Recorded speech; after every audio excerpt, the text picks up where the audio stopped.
Hii ni Mbanasi Radio na mimi ni Salome Mlai. Pita mtandaoni.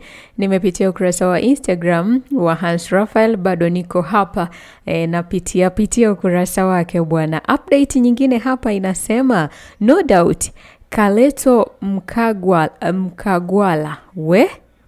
no doubt Kaleto Mkagwala ni mchezaji wa Simba kwa miaka 2.5. Kama nilivyoripoti mapema, nyota huyo alisaini Simba siku ya Ijumaa. Okay. Simba wameweka mambo yao waziwazi. Okay. Mavungi anasema walete. Watu wameweka ni emoji za fire. Wamenyanyua mikono ngoni. Baba Shovu anasema fundi huyo. Okay. Militao anasema amna chezaji hapa. Ali zaidi anamwambia tunza hii risiti. Huyu Kaleto ni mchezaji mzuri. Nilitamani aje Yanga. Naona makosa ya Yanga kwa Sako ambaye alienda Simba yanajirudia.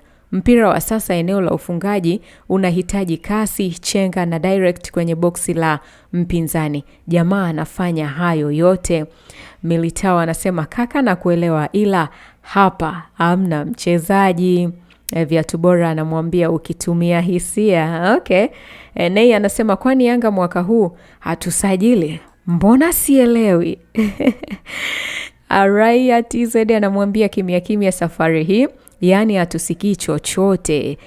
Kila jamani. Anamwambia si umeona hata kwa kocha. Hakuna aliyekuwa anajua. Ila amini watu wapo serious sana. Okay. Amani Simba anasema naiona Simba ikitawala tena boli ndani ya Afrika Mashariki na Kati. Kadi Felidae anamwambia Hans mtu wa maana sana wewe role model. Okay? Dacha anasema kwa hiyo Yanga tumefeli wapi? Au tumenyanganyiwa airport? Elia anasema yes, anakuja kureplace Oura. Okay. Drop comment yako hapo. Vipi huyu Kaleto anakidhi haja ya Simba? Endelea kuitegea sikio Mbanasi Radio, endelea kutufuatilia kwa habari zaidi.